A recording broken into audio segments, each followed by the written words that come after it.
everyone to our online seminar, Volunteering Everybody. And I want to hand over the floor to Piotr from Volunteer. Hi there, thank you very much, Perdita, and thank you for inviting me to support this seminar and the workshop today. My name is Piotr Sadowski. I'm Secretary General of Volunteer Europe. Volunteer Europe is an international network that works with its members and partners to promote social justice through volunteering and active citizenship.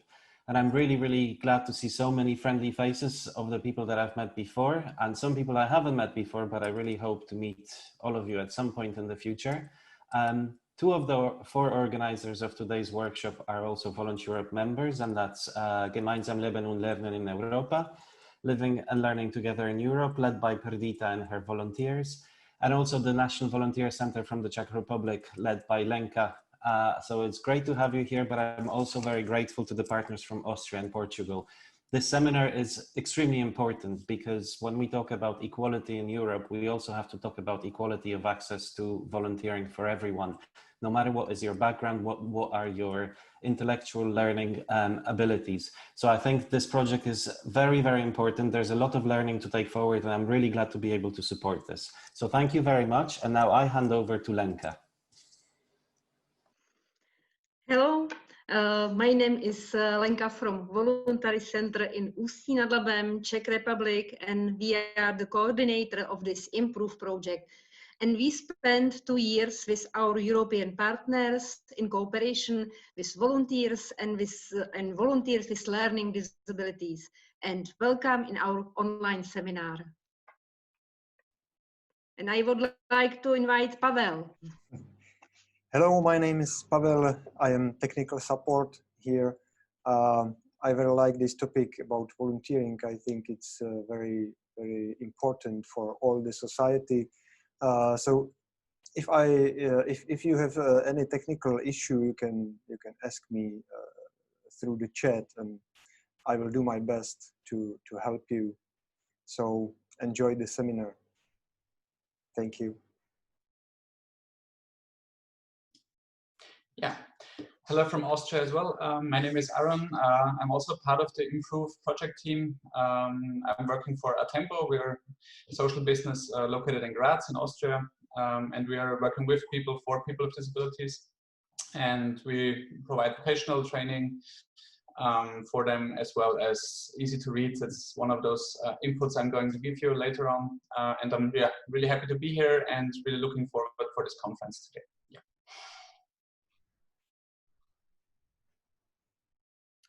Hi everyone, welcome to our meeting. I'm Raquel from Portugal, Cercioeiras. I'm an occupational therapist, and I'm here joined by one of our volunteers that lives here in Cercioeiras, and later on will give their testimony. Have a nice meeting everyone, and participate please. So, and my name is Perdita Wingerte. I'm the Managing Director of Gemeinsam Leben und Lernen in Europa. We are a volunteer-led NGO in Bavaria, and we do a lot of activities to promote volunteering and support people in their volunteer work, and we run a lot of volunteer projects. And I'm very happy that we were able to initiate this project, because we try to identify new ways to really involve everybody in volunteering. So in our organization, we also have people with a refugee background or with all kinds of disabilities, and we try to identify ways how to involve them. But inclusive volunteering is like, what do you think inclusive volunteering means? So Alicia, can you show the presentation? Because I want you to join us now on Mentimeter, and there you will be asked, what do you think inclusive volunteering is? You can either use, the QR code, or you can type in menti.com and use following code. And please enter 3 words or short sentences which come into your mind when you hear the term inclusive volunteering.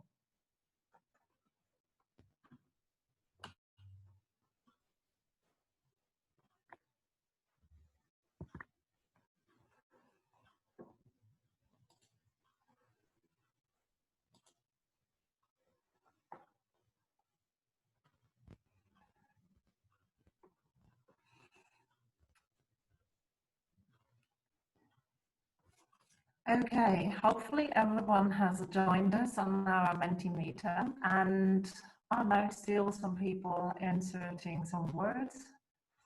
So what I really like is that most of you picked the words for everyone, which you can see is now the biggest word. It's a cloud, a word cloud, and it shows the bigger the letters are, the more people choose the same. And yes, I completely agree. Inclusive volunteering means for everybody. Volunteering means that you spend your time not getting any money and that you aim to do something for your community. It could be either for people, it could be something for nature, it could be something for culture, but you're doing something positive for the community you live in, or for a bigger society. And at the moment, the situation is that not everybody has the opportunity to volunteer due to many reasons. So inclusive volunteering doesn't mean that you do only volunteer work for people who are disabled or have a certain problem or in need. Inclusive volunteering means that everybody has the opportunity to contribute in a positive way. So Alicia, can you share your screen now?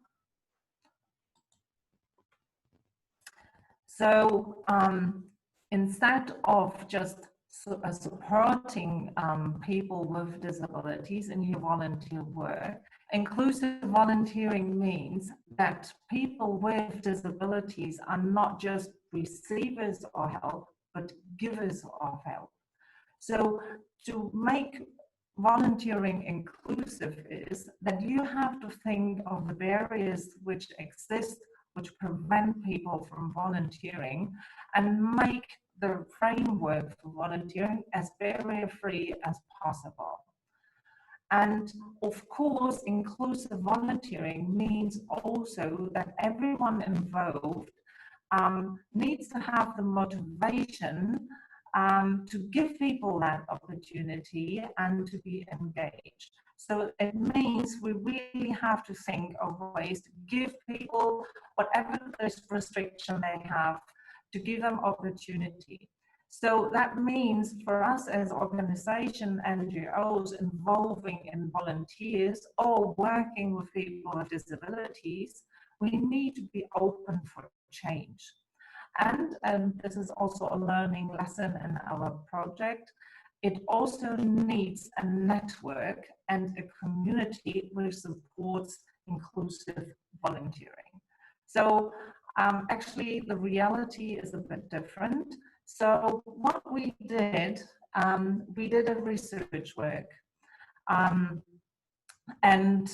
we asked NGOs, we asked parents, we asked caretakers, and we asked people with intellectual disabilities, what do you think inclusive volunteering is and what can we do? And I want to make this seminar as interactive, you can see the whole screen, interactive as possible. So we prepared a quiz for you. We prepared a quiz for you, a Kahoot quiz. So what you have to do now is to join us on kahoot.it and use the game pin 2914596. So please try to get with us on Kahoot. So Aaron was the first, Charlotte, Elisabeth is on, Andreas, Petula managed, great. So let's hope that we have as many players at once.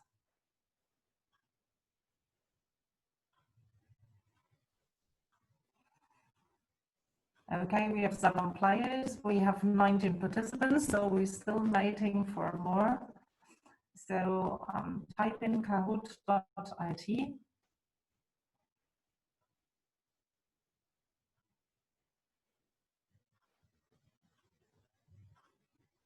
Okay, I'm waiting for 2 more players, so come on, play with us again. Mira, Piotr, Alicia, wonderful, wonderful.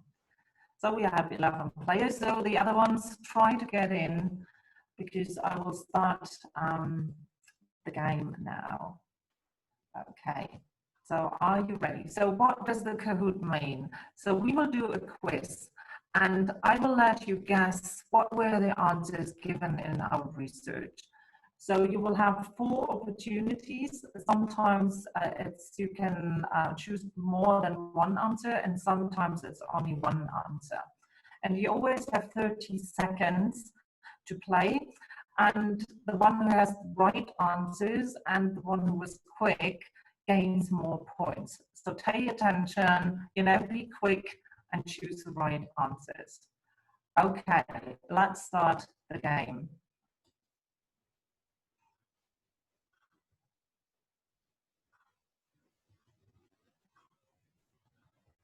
So how many of the people with intellectual disabilities knew what volunteering is? 80%, 25%, 60%, or 95%? So click what you think were the right answers.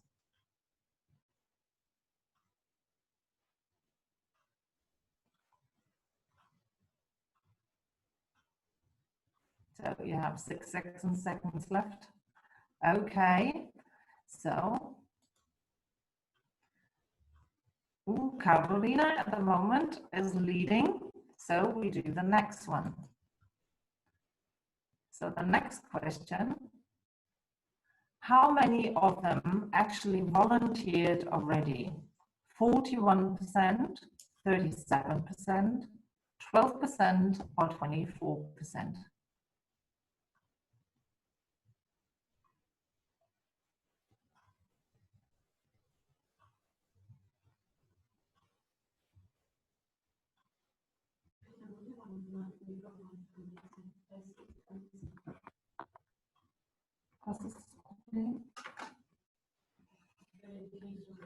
Okay.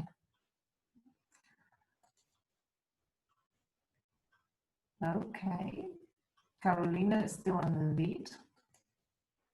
So the next question, what were the 2 main reasons behind them volunteering? Because they like to help others, because their parents suggested it, because they feel fulfilled, happy, and useful, because they have a volunteer program in their organization.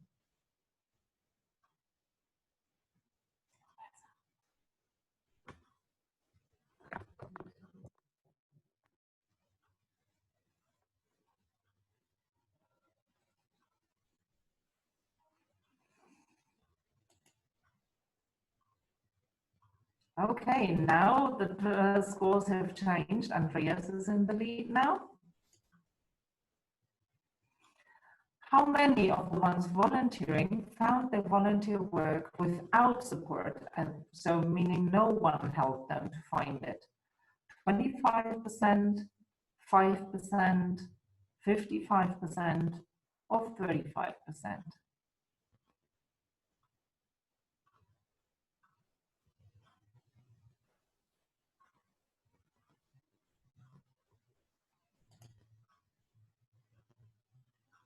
Okay, Andreas is still in the lead, but Elisabeth is coming.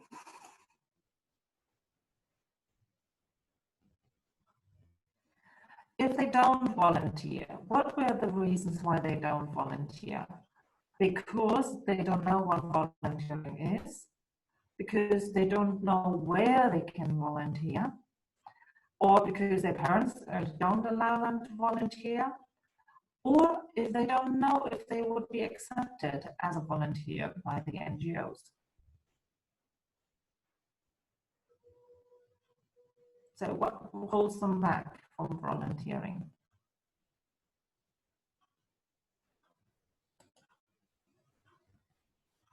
Okay, Leo's coming up, and Andreas, your third point now, but Charlotte is getting closer now. Okay, next question.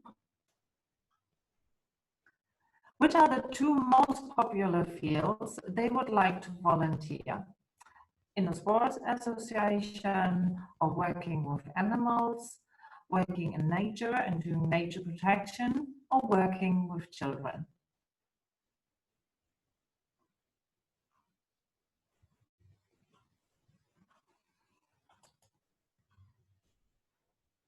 Ooh, Leo is still in the lead and Carolina is coming closer. So the next question we have, then we ask parents, what's the main reason why they think their son or daughter doesn't volunteer? It's because they don't know if their child has the ability to volunteer, or if they don't know if a volunteer organization is actually willing to integrate people with disabilities, or if they don't know if they would accept their child as a volunteer, or they don't know a place close by where they live is a place where their child could volunteer.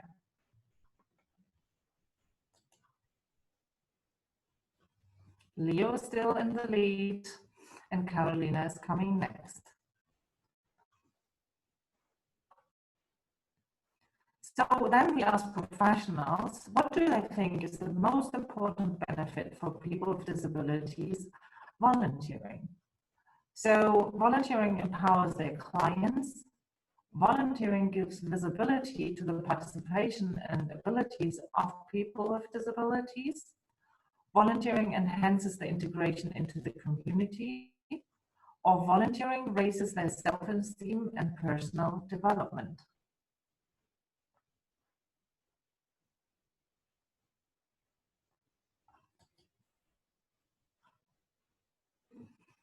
Alicia is coming closer, but Leo is still in the lead, very much in the lead. So how many of the professionals we interviewed claim that they have been organizing some sort of volunteer opportunities for people with disabilities? 82%, 45%, 67%, or 21%?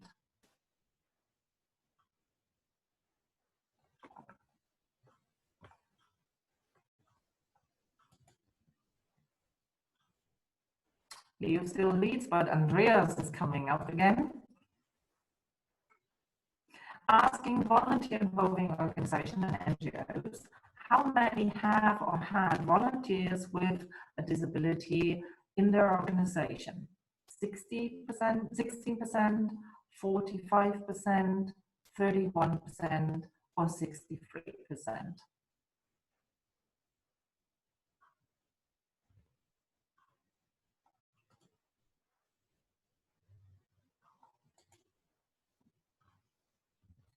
How many are willing or interested in to take on people with mental or combined disabilities as a volunteer? 85%, 35%, 70%, or 50%?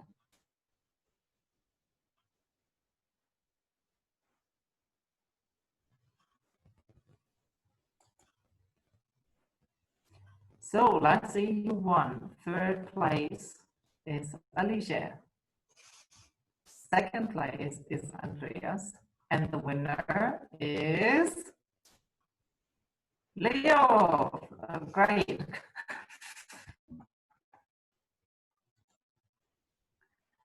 So we wanted, in a playful way, make you understand, what are the different aspects of inclusive volunteering.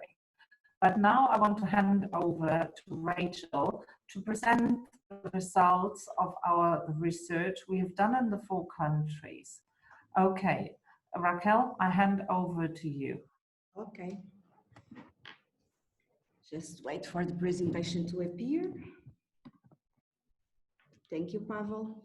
So like Perdita said, the partners of this project did a research where we apply a questionnaire to people with intellectual disability, to families, to professionals, to NGOs, because we feel that was important to gather information about the several interlocutors about this. And so first we are going to present the main results of the questionnaire results applied first to people with intellectual disability. Let's see it. So Perdita already did this question before. How many people with intellectual disability know what volunteering was? So 55 of them already know, but still we have a large number that never heard about it. So it's important to continue stimulation about this, to disseminate this project and disseminate the importance of giving back what volunteering is. About this question, how many they already volunteer? Here again, the big percentage of them do not have any action on volunteer, but we have a starting point. 22 of them already do some volunteer work in their community. Why do they volunteer? So the big one is like, I like to help others. And Perdita already see this in the questionnaire quiz Kahoots before. This was the main group. They like to help others. Sometimes people with intellectual disability receive a lot of volunteer from others. And so they feel this is an opportunity to give back to the community. And also because they feel fulfilled, happy and useful. Also, they give visibility to their abilities because they felt in the community people just focus on disability difficulties, and this way they give visibility to their abilities, focus on the abilities, and also to participate in their community as a regular citizenship. Did they get help to start volunteering? The majority, and this is a good sign, so this we have to keep it strong in our organizations, in our institutions, because the big majority of them did get support to start doing volunteering work. So this is a major point, and gives notice that it's a major step that we have to follow it. Why? Again, this is linked to the previous question before, because they don't know it. And so we have to enhance this approach in our work, in our communities, in our policies about the definitions of volunteering. It's a big importance for them because they don't know if these volunteering centers are going to integrate them, people with intellectual disabilities. So they are afraid there's a stigma and people are budget that they don't have to perform it. Also, they don't know if there are centers near the place where they live, and the families are also a big barrier that they felt that the parents are not going to allow them to go outside to the community and to do these voluntary actions. If they wanted to volunteer, we try to identify what help did they need. The majority of them, it's two groups. They need orientation and supervision to learn the tasks. Also, they need to find where to find volunteering centers. So they give us the notion that they need a support. Is not inclusive volunteering without giving them and teaching them to give the first steps in this new approach in their lives. In which field do they like most to do volunteering? The ones that already perform it. The big majority with children.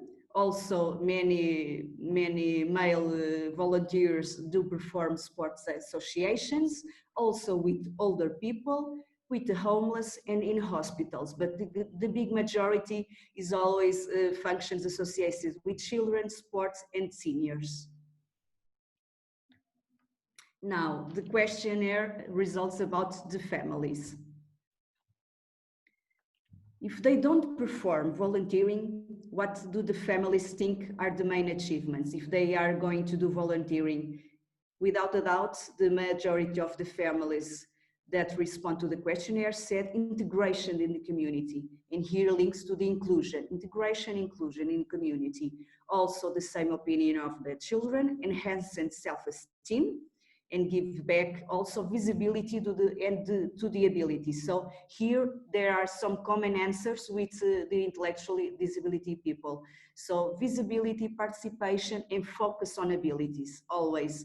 And then of course less important for them, sense of responsibility, and then other abilities on organization skills. But the main focus, integration in the community, inclusion.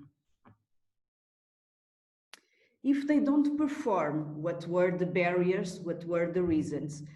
They don't know if their son or daughter has the abilities. So sometimes we have to work with the families, the expectives, and to really know the real abilities of their children. They don't know if the organizations and the voluntary centers are prepared to integrate and to orient the PDI in the voluntary actions.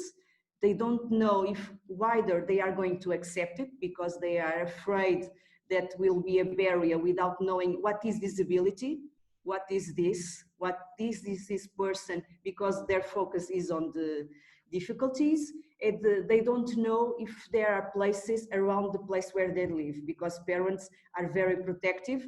Okay, he can do it, but he has to be near the place where we live. They have to feel control in that, to be more safe. About the vision and the opinion of the professionals. Did the people with intellectual disability in their organizations already perform some volunteering work? Here we have an average, 15 of them already, they know that they perform outside the organization, but 10 still they don't know any one of the organization performs voluntary work. Why do they think are the main achievements? Again, is the common answer as the families, integration in the community. This is important because we see a pattern. Families and professionals see that integration, the inclusion in the community is a main point for this project. Also enhances self-esteem and personal development, develops their abilities, and also gives visibility to their participation. So this is the main focus of the professionals. Did your organization already organize any type of voluntary action with people with intellectual disability? The main don't. They still don't have this in their development plan, in their activity plan of their organization. So it's important to work with IDP, with families, professionals, but the main leaders of the organization. We have to change policies and mentalities so that they can start doing this as a program activity. And later we have a testimony about that. About NGOs, just to have a global overview. If they engage people with intellectual or combined disabilities as volunteers, the main majority still don't integrate people in volunteers in their organizations.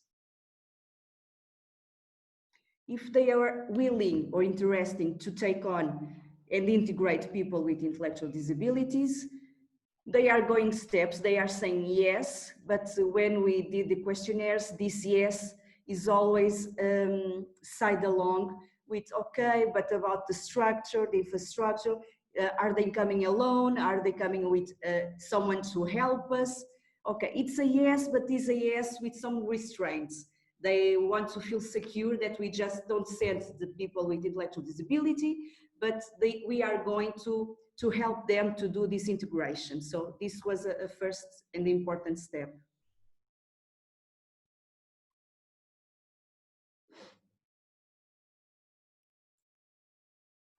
Okay. So thank you, Raquel, for presenting the results of our research work. Of course, I think you have to take in mind that most of the organizations who answered our questionnaires were kind of open for the topic in general. So actually the answers were even more positive than I think in the realities of a lot of other organizations. So what we are doing now is we will break you all up in groups. So you will end up in a small breaking room.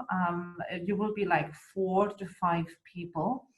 and you have a moderator in each of your room. And I want you all to really think, like, just imagine in your own organization or workplace, someone with a Down syndrome, for example, or even with a physical restriction, like, being in a wheelchair or something, is coming to your organization and once says, I want to volunteer, please let me in. So now think personally, do you see any problems and barriers and boundaries, on a personal level? You as a person, just imagine that someone with a Down syndrome would be a working colleague. What would that make with you? Or look at your organization on an infrastructural way. It's like, where are your rooms? Are they accessible? Is that barrier free? It's like, do you have opportunities, concerning the infrastructure? Or like on organizational level, looking at your colleagues, your bosses and whatever. Is everyone actually prepared to have someone with a disability really working in your organization? And then looking at what you do in your work. Do you actually have work for someone with a mental or intellectual disability? Do you have enough work, and what type of work could that be? So actually, do you have any volunteer work which is suitable for someone with a restriction?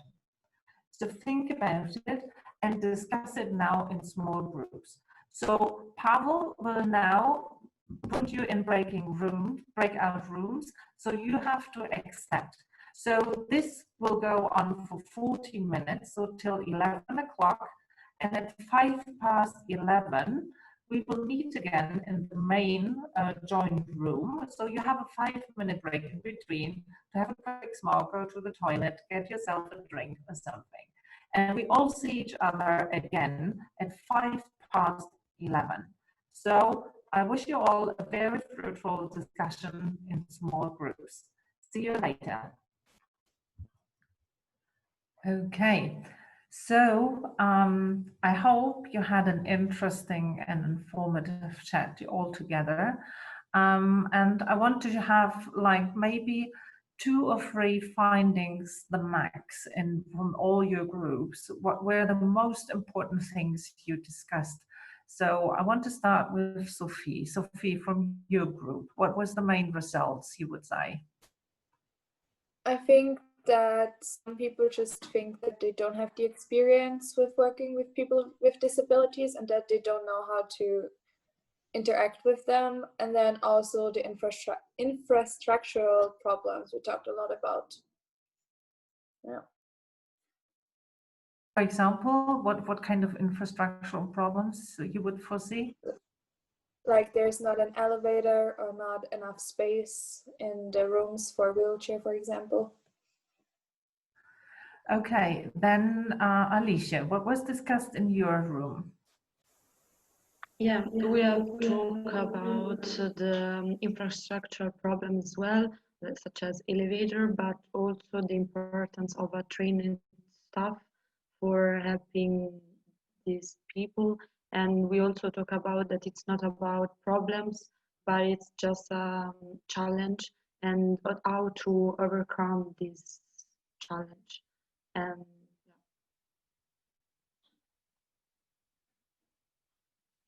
Thanks. And now, Rachel, what was your experience in your room? Yes, so the main 2 points that were integrated as barriers, that is very important, a very good communication as an interlocutor between the people with disabilities and the center of volunteers. And also it's very important to have a support person that can diminish the barrier and goes to evaluate the context, to help them to evaluate the tasks, what is necessary to prepare the context to really be adequate to integrate a person with a disability to do volunteering. So good communication and support to perform a real inclusion through the evaluation of the tasks that they are going to be performed. Okay, and the last group, Aaron. Yeah, I'll just continue there with the body person more or less, because one of the problems and I think one of your colleagues said that, is that there is a rapid change of people at the organization, and maybe that's a very big problem for some people if there's not the same people there. So one person who is there as an assistance more or less, or a buddy, whatever you call it, could be very important to give a certain kind of safety more or less. And the other thing, which is I think that the most important for our group, was the attitude of the people. So they have to be open-minded. If they want to have a person with disability in the organization, then it should be possible. But if that's not there, it's very, very difficult to get a person into an organization. Yeah, so those are the most important ones. Thanks a lot. I'm just telling you from own experience, I regard myself as being very open-minded and really want to be open for everybody. I did find it very challenging to talk and to communicate with people with intellectual disabilities. Sometimes it was difficult to understand them because, you know, physical restrictions, but also sometimes to express myself in a way that they understand what I'm talking about.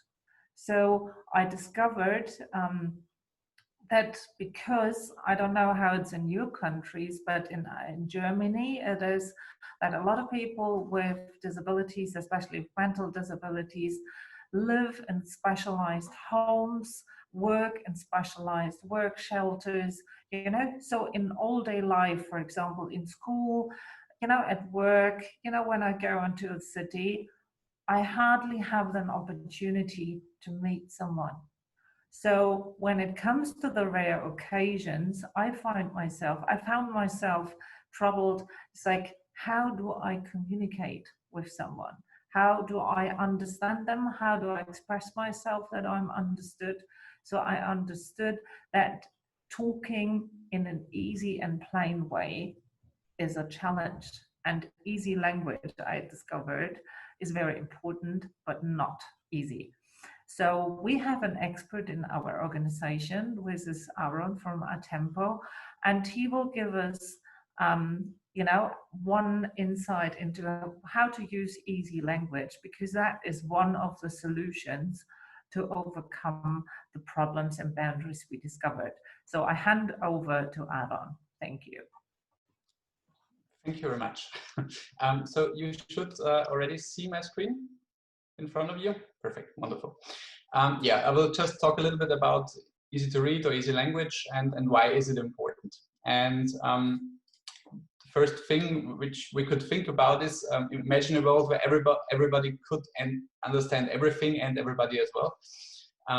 That would be perfect, wouldn't it? Because there wouldn't be any difficulties on the street talking to somebody or getting information, and everybody would know everything. It's just, yeah, why can't it be? Because if you look at the European frame of languages, which is just a standardized language level, where A1 at the bottom is just the easiest language, it's just short sentences, it's very, very easy to understand. And on the top you see C2, which is almost everything, which is, I don't know, university papers and all those things. So if everyone could get to C2, perfect, everyone could understand everything and then everything would be wonderful. But unfortunately, that's not the reality. And that's what you can see on the screen now. That's the reality of our current life, or more or less. You see at the bottom, you see this little figure with the number 60 in it. And what it means is that almost 60% of the people, at least the German-speaking countries, maybe in your country it's a little bit different, but in German-speaking countries, that's the levels they are reaching with their comprehension. So they won't ever go over the level B1. Maybe some a little bit, but that's the most they will ever understand. And the thing is, 60%, that's not just people with disabilities or people with migrational background, it's also regular people who they just don't understand that well. And if you look at the top of this graph, you'll see that most of the communication, also 68%, which is very much of public authorities or companies, it happens at this level up here. So if you have 60% of information up here at this level, but only 40% of people actually understand it that good, there's a gap and there's a problem. And the problem is exactly this on the screen now, which is medication explanations in very difficult text, very small written. Then you also have notifications from governmental organizations. And of course, you have also those in university papers. And as long as we provide and create those sorts of information, it's very difficult for people to understand this information. And again, it's not just about people with disabilities. I think all of us are like it more to have text which is written in a more understandable and easy way. So to give you a little example, I have one wonderful sentence from the English language. Just read it for you, which is, James, while John had a better effect on the teacher. Sounds terrible and sounds really stupid, but unfortunately, the sentence is grammatically absolutely correct. If you put some quotation marks in the sentence, I think you get a little bit better picture, because James, while John had, and so on, the sentence makes more sense. So just to sum it up, the sentence is just about two students, James and John. One who writes had in his text or whatever, and the other one writes had. So it's just about the times, more or less. And the teacher, he just liked one student's writing more. That's what the sentence describes. But that's written in a very, very difficult way. But someone chose to do it this way. Another example, which is comes from the German. It's just a German saying, more or less. And that's the difficult way to write it. So I'll just give it to you for a second.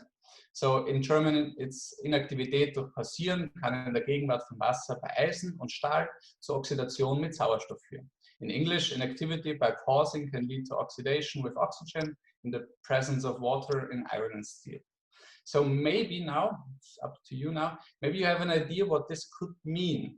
I mean, it's a German saying, but maybe it's, I don't know if it's used that much in English, but do you have an idea what that could mean, especially the German-speaking people, and not those who already know it from yesterday, probably? Is there someone who has an idea what that could mean?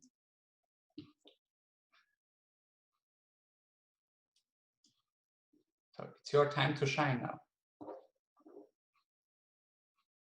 Okay, as you can see, we have 100% who don't understand it, actually, or nobody is saying anything. Oh. Verrastet. Yeah, perfect. Okay, so we have one person. Wonderful. So the German saying, which is very easy, is just wer rastet, der rostet. Or in English, if you rest, you rust, which just translates to if you're not doing that much for yourself, then you just start to get I don't know, tired and ill and so on.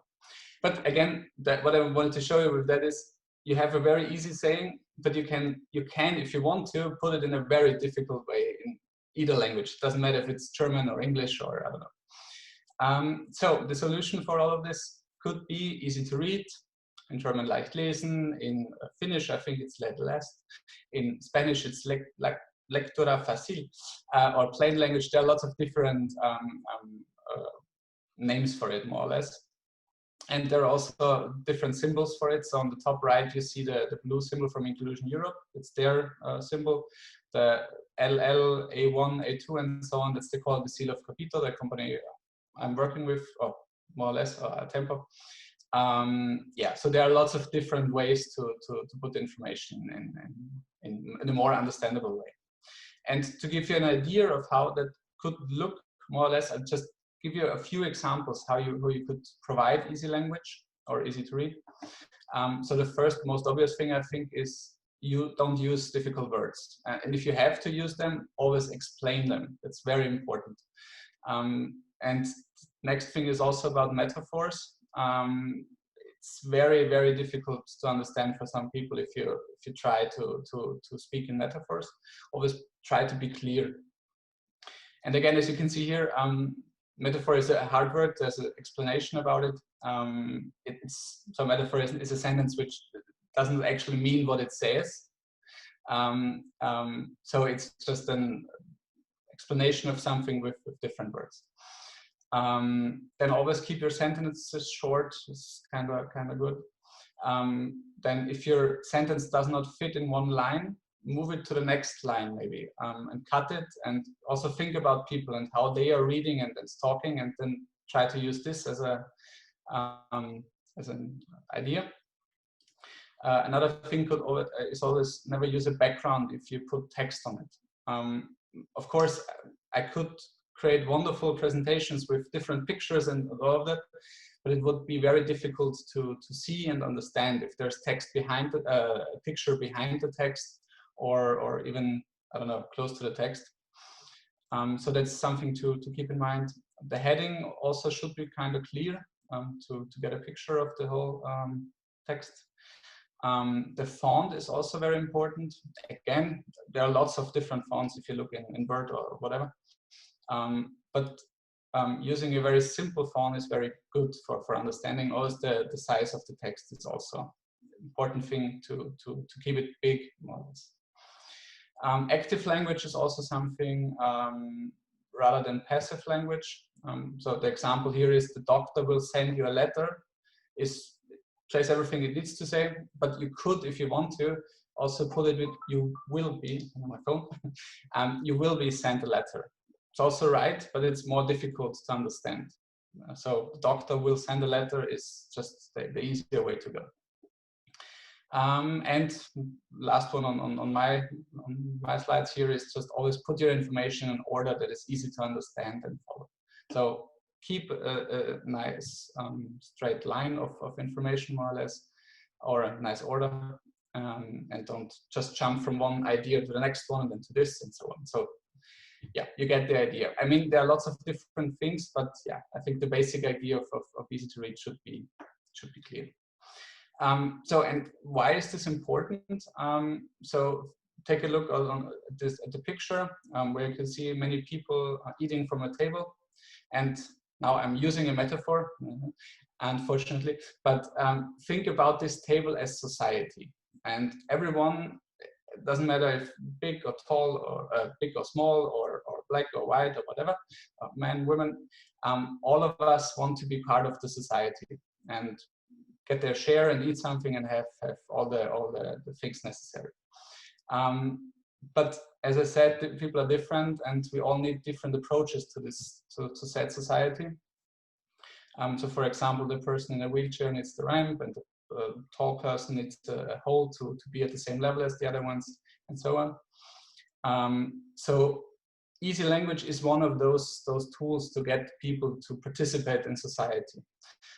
Because the most important thing is all people should be able to be part of this large table, or just society in general, and easy to read or plain language or whatever could be one of the solutions, and especially for people in volunteering surroundings, could be also a very, very nice and easy way to help them get their way into volunteering. Yeah, so that's my time and that's it. Thank you very much. So thank you, Aaron, for your input. Maria already asked if you have access to that presentation. And I just want to tell you that we will put these presentations of Raquel and of Aaron also on the Padlet. So you have access on that. And also you will have the opportunity of seeing the whole entire movie. And we will record this seminar. Okay, Piotr, you wanted to say something, so go ahead. Just a quick thing, what Aaron was talking about, the font sizes as well, that especially when we're now doing a lot of online workshops, seminars and presentations. We did, as Volunteer, we did a workshop with the European Disability Forum in July, exactly around this as well. One thing which they really suggested to us doing is that it's not only just the font sizes and lack of, for example, lots of images, but you know, in a PowerPoint where you are able to create notes underneath the slide, it's a good practice to copy all of the text from the main slide into that notes section, because for people who are using a screen text recognition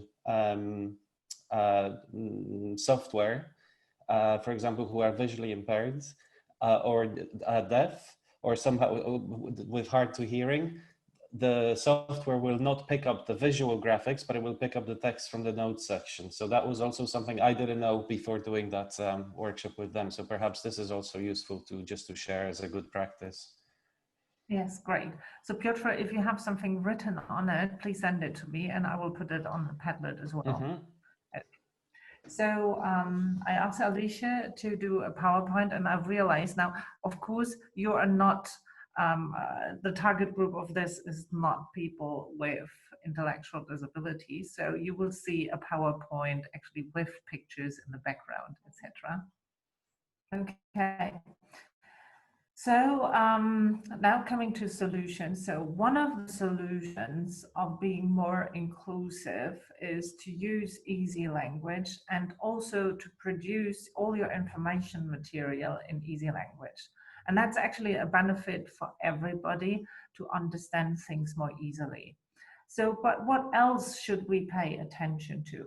Actually, we prepared a video with one of our volunteers who was actually a mentor to the volunteer project in our region. And it's Margot. You can see her on the back. She is the lady on the right-hand side. And I asked her what was very important, what you realized in implementing an inclusive volunteer project. Because what she did, she worked very closely with a group of 10 people with intellectual disabilities, and she knew them beforehand, and she trained them, and then we looked out for volunteer positions and placed them, and that was, we started 4 years ago, and most of them were actually volunteering till COVID-19 stepped in. So now also there, everyone is on hold. But we will put the video of Margot so that you can hear her actually directly, also on Padlet once it's on YouTube. But through Zoom, we yesterday realized it's difficult to show a video. So what she said was the most important thing, she said, it's you have to change people's mindset. And the thing is that most people see people with disabilities, physical disabilities, intellectual disabilities, actually as receivers of help. Like everyone is like helpless children. And what needs to be changed is to look at people, at their abilities, and to really make sure that you have the attitude to see them as givers of help. So depending on their abilities, of course, but of course they can be givers of help. You know, we just need to create the opportunities. So the change of mindset, we think, is one of the fundamental things which needs to change. And what is also very important is not to treat these people, you know, who want to be volunteers as children in some ways. Some people treat them like children who just need help, but to see them really on eye level and ask them what they want to do. Because volunteering is about free will. So you have to ask these people, what are you interested in? You know, what would be your like of work you like to do? And then we have to look at their abilities and see what's still possible, but really not just, you know, force them to do something we think it's suitable for them, but ask them what they like to do and then adjust. And of course, what we've noticed is it's very important to have a supporter or mentor, because also, as Aaron has said before, for example, in our organization, we have a lot of change of staff. And for people with intellectual disabilities, or for example, autist people, you know, they need to have, you know, more continuity with the people they work with. So we had Margot as the volunteer who went with them, for example, to an old people's home.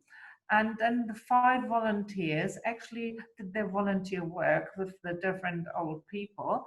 But also for them, it was a backup that Margot was there. And also for the staff members, it was very important Margot was there, because if there was a problem, if they didn't know how to deal with a certain situation, they could ask Margot. And I think Margot was like a door opener, so that staff members actually said, okay, if she's there as a backup, we risk it, you know, because a lot of people are actually seeing it as a risk to take on someone with a disability, because it's like unknown field. It's nothing we've done before, you know, something can go wrong. And so it's really good to have someone, you know, who's like, they feel like, okay, that person is responsible as well, and we have a backup plan. So if you start an inclusive volunteer program, have volunteers who are willing to be at least at the beginning there to support the people with disabilities, but also staff members of the different institutions. And what was also very helpful, that Margaret was well connected in her local community. People know her because, I mean, she had done an inclusive theater project before.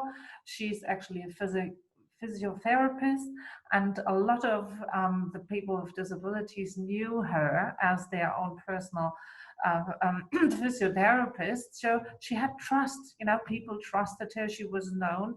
And so, you know, when she called like a nursing home or something and asking, hey, are you willing, you know, to work closely with us? They know her, they trust her. So it makes a lot of things easier if you're well connected in your community. And then, of course, it's to see what kind of organizations are really open to try out new things, and if staff members there have the right attitude. Because we had one organization where actually the staff members thought that, you know, people with mental disabilities are just a disturbance and they are not good for the old people, for example.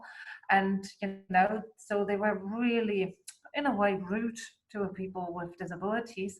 And then it didn't work. I mean, they're old people, they are living there, they love them. But the atmosphere in the organization was really bad because staff members were not willing actually to have them. So that caused a lot of problems. So it's really important to start with organizations who are really open-minded and, you know, are able to adapt and change, and, you know, start with the easy ones and not with the difficult ones. And of course is that's something, a hard lesson we had to learn, because me personally thinking everyone can do everything in a way, but I realized no, not everyone can do everything. So you really have to see, you know, some volunteer positions are not really quite all right for people with, you know, certain disabilities. For example, we had a young guy with Down syndrome. He really wanted to work with a fire brigade, and he had this vision of him, you know, being a firefighter, you know, but that was not possible. But we connected him with the local fire brigade, and now he cleans the equipment, and the fire brigade truck and you know, so he's working at the fire brigade, but he's not a fire worker. So there are some restrictions, but if you use a bit of fantasy or something, you know, you will identify things people can do in the organization where the people with disabilities would like to own. But it all means it's not, you know, sometimes it's challenging. It's not easy peasy, you know, especially if, you know, some person is reacting, you know, in a way you didn't expect them to react or something. So everyone needs to be flexible and open-minded. And also if some things don't work out, just adjust to them and not give up. So I think it's also a matter of, you know, giving things time. It doesn't happen tomorrow, especially in a society where we usually put people with disability aside, out of our sight, and you know, have their own protected world. And you know, when we come together, you know, it needs some adjustment on all sides. So that is one of the advices we can give. And so also what we've done is we need prepared staff. And to prepare staff, actually, what we've done too is we developed a training in easy language. So what we've done in the former project, we developed a training in easy language for people with intellectual disabilities. So in this guideline, actually, we gave you some information also on using easy language. So Maria, you can easily use that as well. And then it's we gave advice on also how to work with people with mental disabilities, you know, so you get some practical advice there.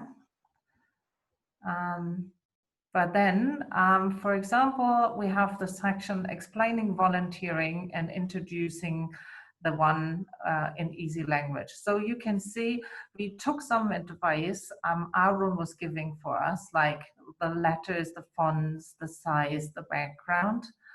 And here you see how you can explain volunteering. And then how you can explain yourself as an organization, and how you can introduce yourself. So you find a lot of information there. Is like how you can express yourself in an easy language and to explain what volunteering is, how it is to work with other people, how to deal with conflict. So you find a lot of information there. So, and also what we produced in this partnership is a photo book. Alicia, are you able to share this role model screen?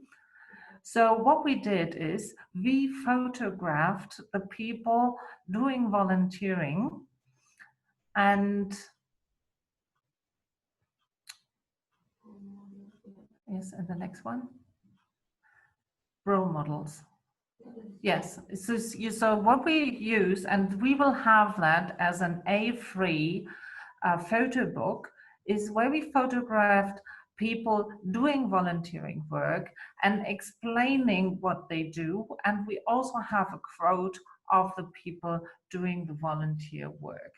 So we will have a photo book, and we also will produce a PDF or ebook with all the advices from our practical experiences.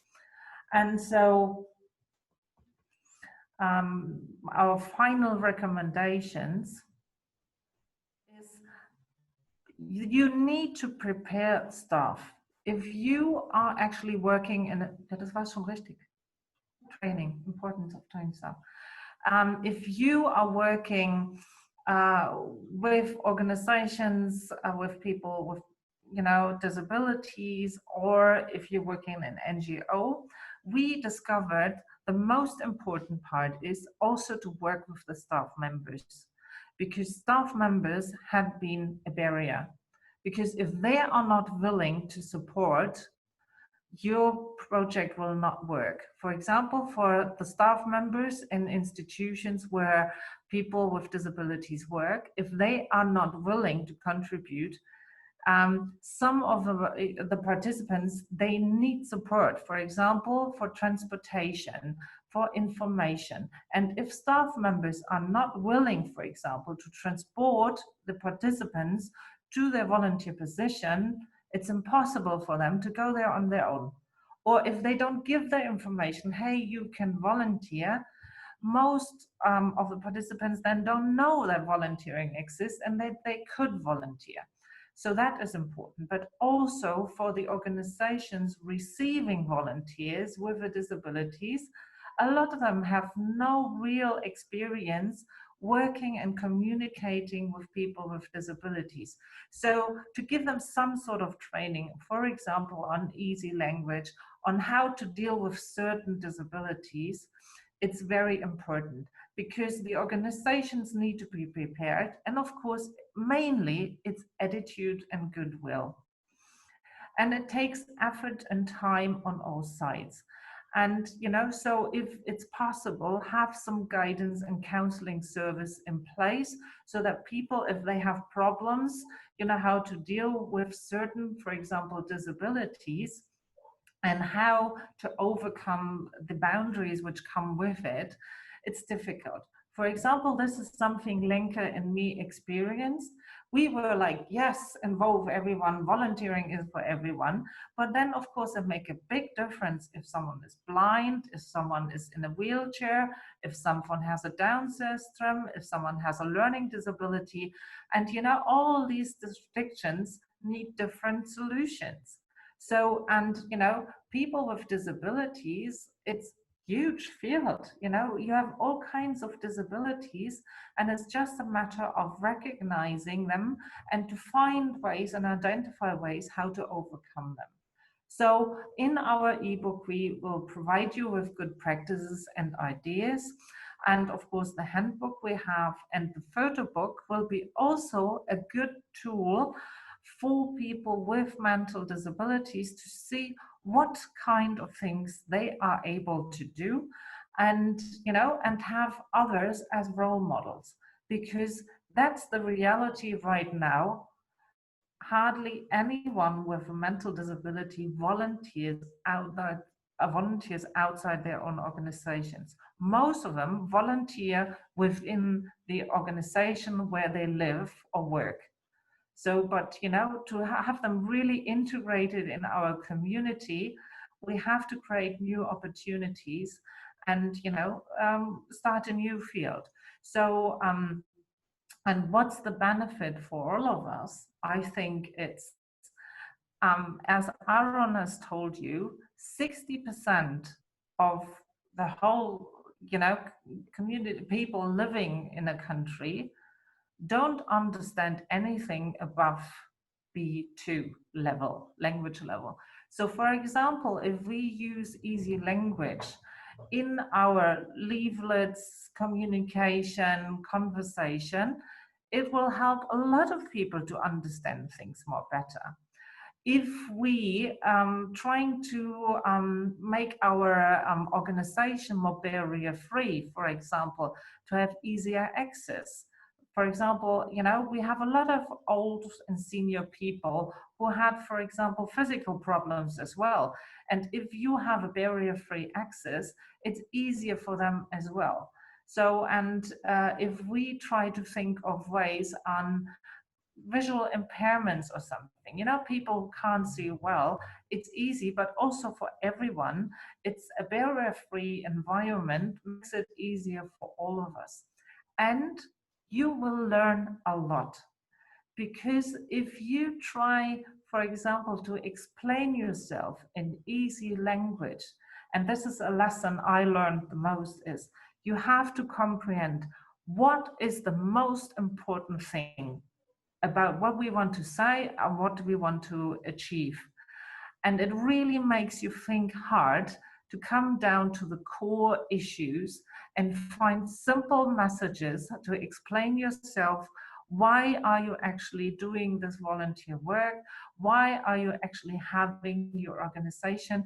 So it really, really helps you as an organization to come down to the nitty-gritties of your organization and make yourself and explain yourself in an easy way. And you will see it is also a very important thing for your own organization, and you will benefit for that. And the more inclusive you are, the more you widen your horizon and you see things in a new way, and you will learn a lot. So I really, really wish you all now identify a way how to be more inclusive. And because we as a partnership want to be inclusive as well, and we want to give the floor at the end of our seminar to actually two people with mental disabilities. Kannst du aus der Präsentation rausgehen? Komplett stoppen. So I want to give the floor to Raquel and her volunteer, and he's very, very excited, I heard. So I give the word to you now. Okay, so I give the floor to my volunteer to present himself, and then I will translate. Olá, eu sou o Carlos, vivo na Cercioeiras. Okay. Hi everybody, my name is Carlos and I live here in Cercioeiras. Faço voluntariado no canil, na limpeza das praias, no sem-abrigo, na farmácia, Okay. Just a while. So I do a lot of voluntary actions. I do voluntary actions near the homeless. We go at night at Lisbon to give food to the homeless. I did voluntary actions to clean the beaches. I did voluntary actions in the pound with the dogs. He said he saw his photo in the presentation of the Perdita. And Carlos, what does volunteer means to you? Why it's important? Por que é importante para ti fazer o voluntariado? Porque é uma coisa que me sinto orgulho em fazer. I like to do volunteer because I'm very proud. It makes me feel very proud and happy to give back. It was important for you to have support to start doing volunteering. Foi importante para ti teres apoio para fazer as ações e porquê? Foi muito importante ter apoio para fazer estas. Very important to have support because the first actions I already had someone with me to help perform the tasks, and then I was more autonomous. And one last question, what advice can you give to other persons with intellectual disabilities that they want to start to do volunteering? Que conselho é que queres deixar outras pessoas como tu que queiram fazer voluntariado? Para continuarem a fazer o voluntariado e seguir os seus sonhos. The advice is follow your dreams, believe in your abilities. So I will give the password to you, Perdita. Máscara. Thank you so much for sharing your ideas. And also I want to thank you for giving your time for your local community to support people who have no food. And you're doing a great job. Thank you so much. Okay, so what we do now is we will finish this session with voices from volunteers from Czech Republic and Germany. So the ones who want to leave us after that can leave us, but if you like, we can stay on and you can ask more questions or share your ideas and experience if you like.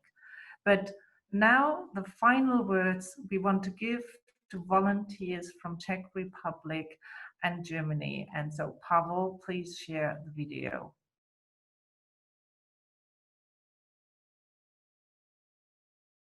Stando, pověz nám, jaká je tvoje zkušenost s dobrovolnictvím? No, moje zkušenost dobrovolnictví je, že přišel jsem od začátku a zatím jsem neviděl, o co se bude jednat. Tak jsme nejdřív ze začátku dělali takový pokusy, jakože že se nejdřív začínalo s malováním, představováním a pak ještě malování smajlíků a pak se to začalo pracovat. Mm-hmm. Jestli tomu dobře rozumím, tak si nejdřív prošel vlastně výcvikem dobrovolníků a pak teprve jste šli do praxe. Je to tak? Výborně. Co to je pro tebe dobrovolnictví? Pro mě dobrovolnictví je dobrou věcí, že můžu člověku někde pomoct a můžu mu pomoct ze vším všudy. Super, děkuju. A poslední moje otázka je, jestli by si dal nějaký vzkaz lidem, kteří ještě nikdy dobrovolnictví nezkoušeli, proč se stát dobrovolníkem? No, bych to doporučil, že aby se stali dobrovolníkami, z toho důvodu, že to je dobrá věc a že můžu člověku pomoct a člověk bude taky za to rád.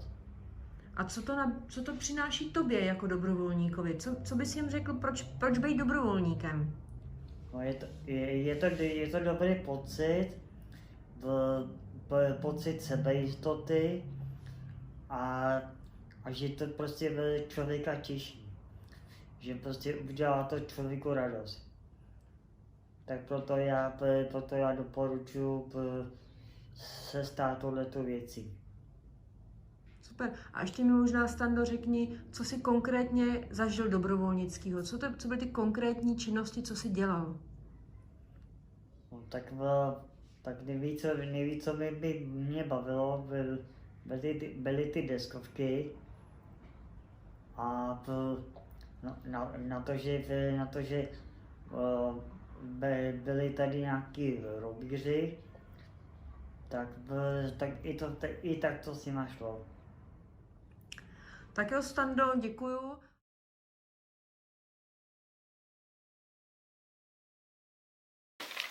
Ich bin Andrea Häuser, ich mache ehrenamtliche Reh. Jetzt sag du noch mal mir, was hast du ehrenamtlich gemacht? Gut. Gut. Dann, wo bist du hingegangen? Wen hast du besucht? Arme Leute. Alte Leute hast du besucht? Ja. Genau. Und was hast du mit den alten Leuten gemacht? Spielen. Spielen? Aha. Und Lesen. Lesen auch? Ja. Okay. Und hat dir das Spaß gemacht? Ja. Ja? Und würdest du anderen Leuten sagen, ja, Ehrenamt ist gut? Ja, auch gut. Auch gut. Also ich bin der Stefan Lassack, ehemaliger Triftener, jetzt als Eckenfeldner. Und mein Ehrenamt ist, dass ich den Leuten helfen kann, praktisch im Garten und Blumen pflanzen. Ja, und da steht nämlich, ich habe es nämlich überarbeitet, das Ganze, und habe auch schon, weil mir das Ehrenamt Spaß macht, um einer Frau zu helfen und um Laub und Rasen zu entsorgen und um Taten vollenden zu können. Aha. Oder warum hat dir Ehrenamt gefallen? Also du hast der Frau geholfen, Ja. und hast auch selber Spaß gehabt. Ja. Genau. Vielen Dank, Stefan. Ja. Vielen Dank. So, Tobias, es gibt Menschen, die sagen, Menschen mit Behinderung können gar nicht ehrenamtlich arbeiten. Menschen mit Behinderung können schon arbeiten, wie zum Beispiel, wir haben in der WG einen Rollstuhlfahrer, das ist der Markus, und der hat auch Ehrenamt gemacht bei einem Altenheim. Und Behinderte und Rollstuhlfahrer können schon Ehrenamt machen. Ne? Ja. Und was die anderen sagen, dass die das nicht können, das ist Schwachsinn. Jeder kann das. As you can see with the feedback from the volunteers, it's really about also fulfillment and being able to help others. So it's very important that we really make sure that volunteering is for everybody. And now, if any one of you has a question or a comment or something, you're able to do so. Okay, Maria, then you can say something. You have to unmute yourself. I think it was a very, very timely workshop in the first place, because, well, I'm sure you all know this, because of the pandemic and because of all those changes and uncertainty, most of us have spent months dealing with urgent things and scary things and different things. And there was kind of not hold on, but postponing volunteering. This thinking that volunteering is not really the time for volunteering because there are urgent things, there are more important things. So I find this workshop very timely. I mean, to remind us that actually, no matter what happens and no matter how new or rapid or scary the challenges are, volunteering is around. We have seen this in our countries, even during the pandemic, I'm sure. But I also like the workshop because of this, it's not different, but it's very human point of view towards people who might be different, who might think differently, who might, and I was fascinated by the facts that you quoted, and by these are not real discoveries, but reminders about how to talk to people, about a language, about a simple language, about images, and I think this is also very important because in the era of PR and advertisement and being number one, no matter what happens, this is a very, very important thing. I mean, to think about other humans as humans, like ourselves.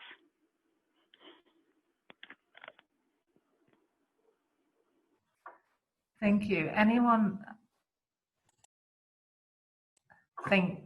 wants to comment on that or wants to contribute something as well? Just raise your hand and I will, appoint you if you like to say something. Okay, Raquel, you say something?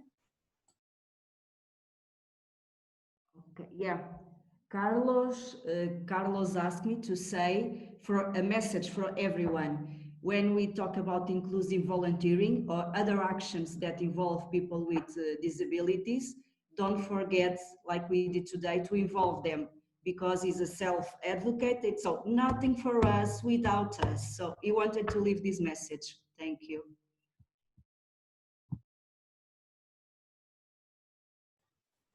Somebody else who wants to contribute or wants to ask a question or anything?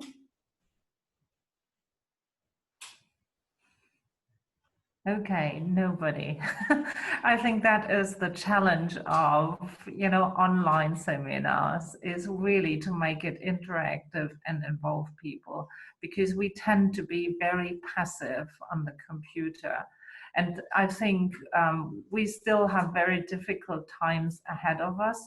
And we see it that, for example, in Germany, you are not allowed to visit, now people, homes with people with disabilities. Most of them are not allowed to come out, and a lot of people are now lonely and have no way of really interacting with other people. So, wherever you see the opportunity, even if it's on distance or something, try to involve everyone and communicate with everyone, because digital communication can be very exclusive as well. and not everything is online, you know. So whenever they have the opportunity, you know, do something good for your community. And I want to thank you all for joining us. And the other ones who will see that video later on, if you have any questions or something, do not hesitate to contact you. If we can inspire you to be more inclusive and make volunteering for everybody, we are here. So thank you very much and enjoy the rest of the day. And I say goodbye.